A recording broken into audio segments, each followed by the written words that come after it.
Canelones no se detiene. El Frente Amplio se mueve en cada punto del departamento. Con esfuerzo y compromiso militante, avanzamos hacia el Canelones que soñamos. No se detiene la risa, no para una canción. Produce el licenciado Darwin Peña Zapeto. Conduce, y ya llega junto a ustedes, el presidente de la departamental del Frente Amplio de Canelones, Mariano Bianchino. No pares vos.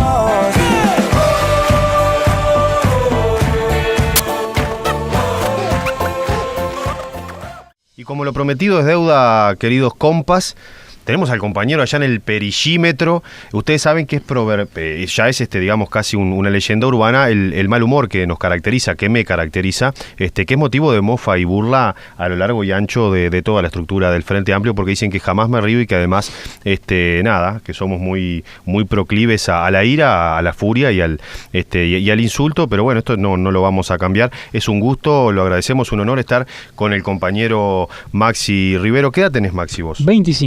25 años, sos uno de los ediles más jóvenes de la historia del mundo mundial, ¿o no? Sí, ahora que estoy como vicepresidente, cuando asumo como presidente de la Junta me convierto en el presidente más joven de la historia de la Junta. Y bueno, ¿y qué, digamos, cómo te iniciaste vos en política y cómo te lleva esto, como decía el video de Pensá un poco, ¿no? Dice, nací en un país de políticos viejos, de empresarios viejos, de sindicalistas viejos, de gerentes viejos. ¿Cómo te lleva a ser el vicepresidente o a veces el presidente del órgano legislativo departamental más joven, digamos, de la historia democrática? ¿Eso pesa, no pesa? ¿Cómo te iniciaste vos en la militancia? Contanos un poco. Bueno, uno arranca como casi todo el mundo en política, lo lleva un amigo, un familiar, una barra que se animaba a entrar en política, y bueno, entré de la mano de una barra de amigos, y bueno, después algunos amigos se quedaron por ahí por el camino, y uno siguió disfrutando de esto de la política, siguió trabajando, siguió militando, y bueno, ser joven a veces es un desafío, porque a veces uno tiene que levantar la voz un poco más alto que el resto, pero bueno, a veces también uno juega con esa chapa de joven de que puede ir un pasito más de la línea de lo que el resto. Te perdonan un poquito más que... Exacto, ¿sí? Exacto. Hay un viejo dicho que dice que, bueno, antes de los 30 podés decir cualquier cosa y después de los 70 también. Sí. Entonces, bueno, a veces los jóvenes jugamos con un poquito de eso. De ese hándicap. Exacto. Pero siempre intentando que el resto, los más veteranos, nos transmitan conocimientos, experiencias, vivencias que uno nunca tuvo.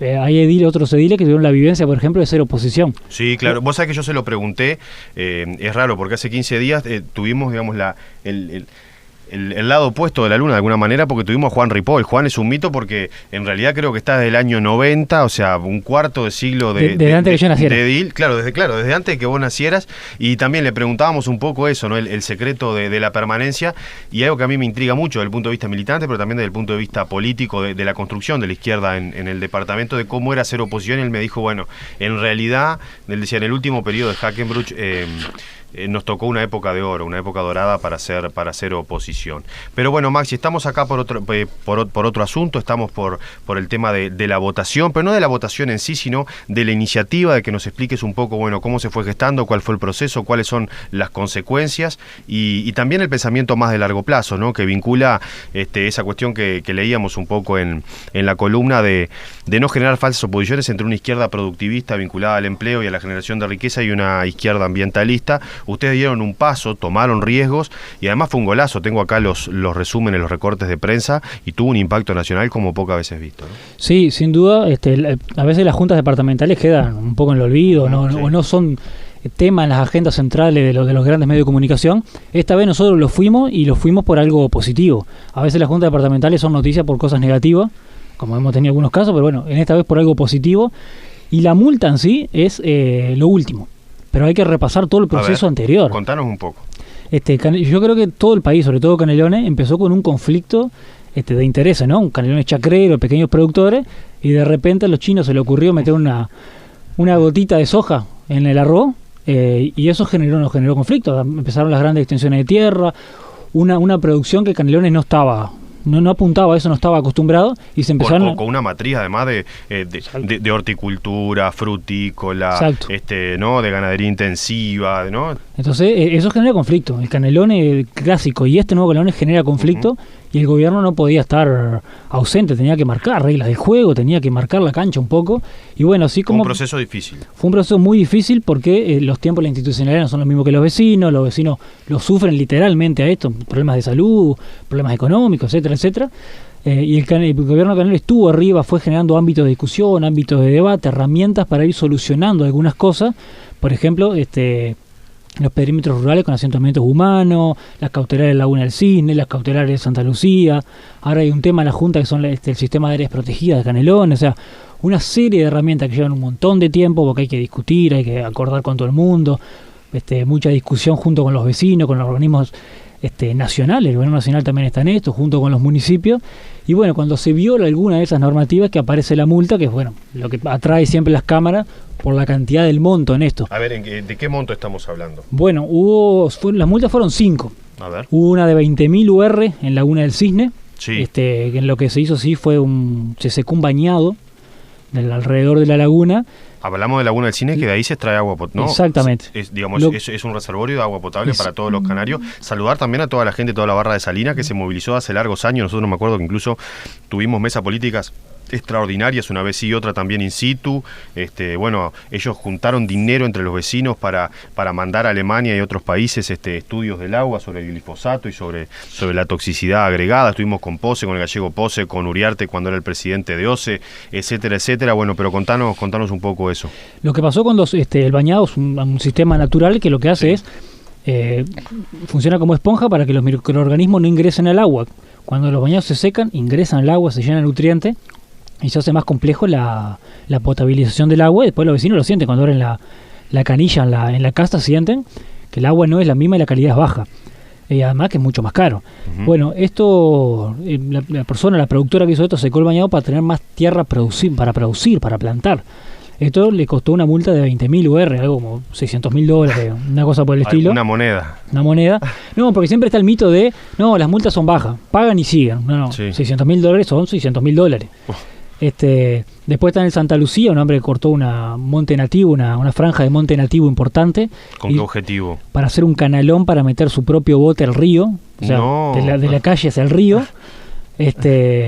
Y el hombre, aparte de los descargos, no, pero es mi propiedad privada, yo hago lo que quiero. Y no es así. La propiedad privada de uno... Vos sabés que ahora, hablando del plenario nacional que va a tratar el tema de la reforma de la Constitución de la República, si bien a la izquierda cuando se la corre por derecha con ese susto, con ese mito de la propiedad privada como el bien supremo, sagrado, inviolable, casi por encima que la vida, ¿verdad?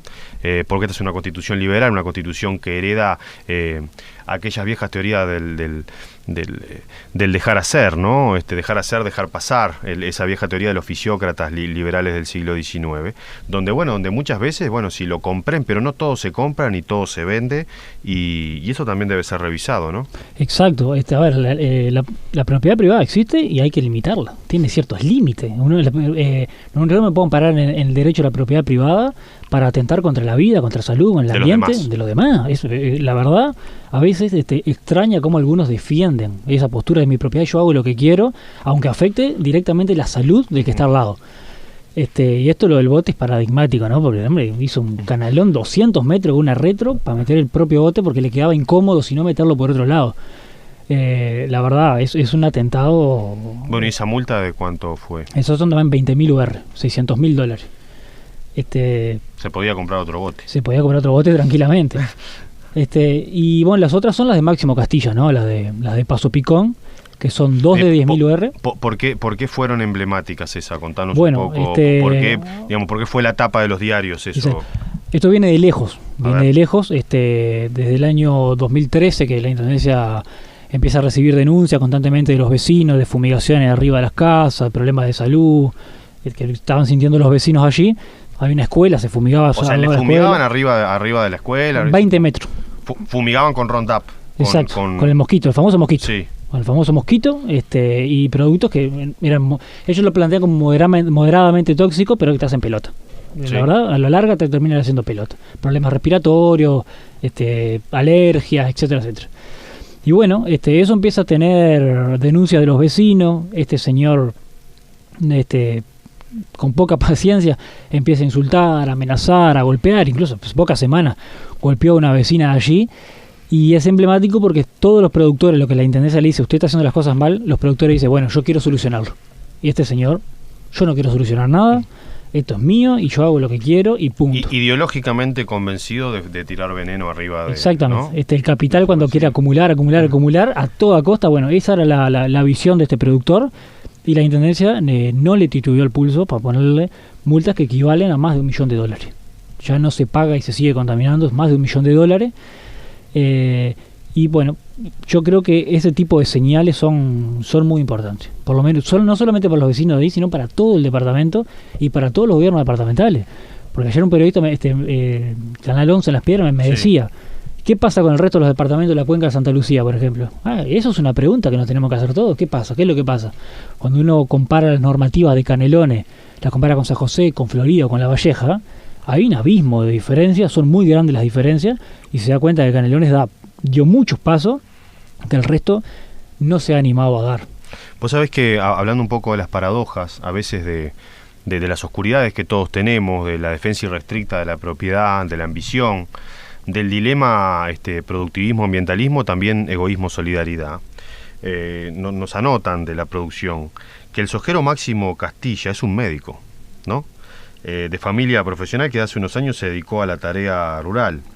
Y desde el Frente Amplio llama la atención de la actitud del comportamiento de este productor por tratarse de una persona que es reconocida, dice, por su solidaridad en la práctica de la medicina. Se aclaró que no tenía problema en atender a pacientes a cualquier hora y gratis, y que desde la década de los años 90, que adquirió unos predios en la denominada zona de Paso Picón, ubicada en la salida de la ciudad de Canelones, se dedicó a la plantación de soja y a fumigar con la máquina agrícola llamada Mosquito, un poco lo que decías vos, y que bueno, que cuenta con extensos brazos de unos 10 metros de altura, donde allí se efectúa la fumigación, y lo que ocurre es que ese producto, dicen, se dispersa por el aire unos 300 metros y va a parar a zonas urbanizadas.